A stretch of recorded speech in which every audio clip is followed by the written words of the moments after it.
कुत्ते की योनि कौन से कर्म करने से मिलती है?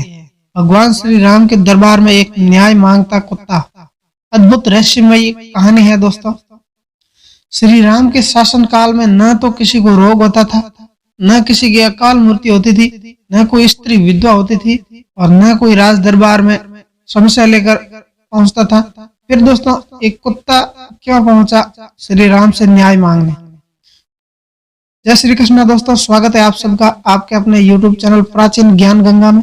दोस्तों आप अगर हमारे चैनल पर नए भाई बंधु मेहमान बनकर पधारे हैं तो इस चैनल को सब्सक्राइब कर साथ ही साथ बेल आइकन ऑन कर लें। दोस्तों आपसे एक गुजारिश है कहानी शुरू करने से पहले कि आप इस कहानी को समाप्ति होने तक बने रहें। चलो दोस्तों कहानी बिना टाइम वेस्ट के शुरू करते हैं। कुत्ते का न्याय।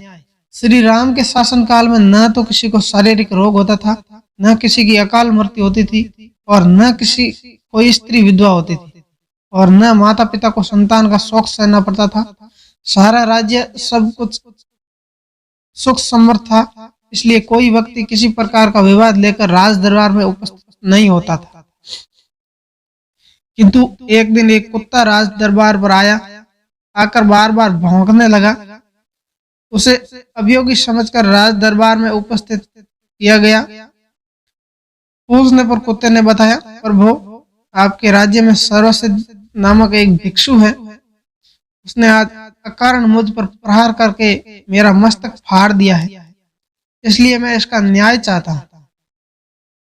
कुत्ते की बात सुनकर और भिक्षु ब्राह्मण को बुलाया।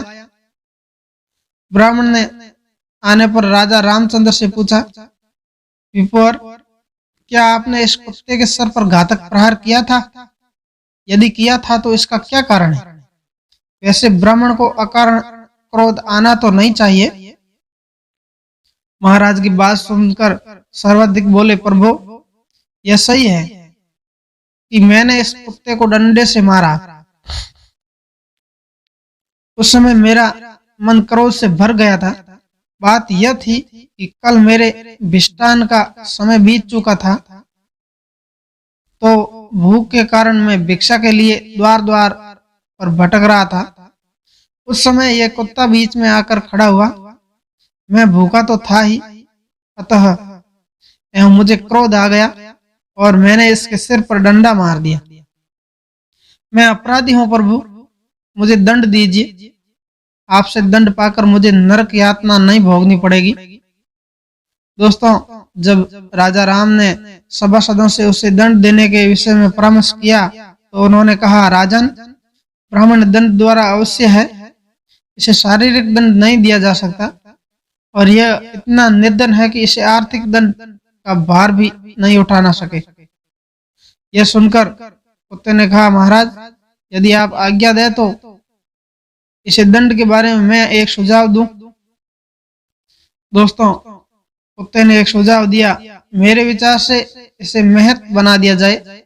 यदि आप इसे कालंजर के किसी मठ का मठाधीश बना दे तो यह दंड इसके लिए सबसे उचित होगा। कुत्ते का सुझाव मानकर श्री राम ने उसे मठाधीश बना दिया और वह हाथी पर बैठकर वहां से प्रसन्नता पूर्वक चला गया। उसके जाने के पश्चात एक मंत्री ने कहा, प्रभु यह तो उसके लिए उपहार हुआ, दंड नहीं। मंत्री की बात सुनकर श्री राम ने कहा, मंत्रीवर यह उपहार नहीं दंड ही है, इसका रहस्य तुम नहीं समझ सकते।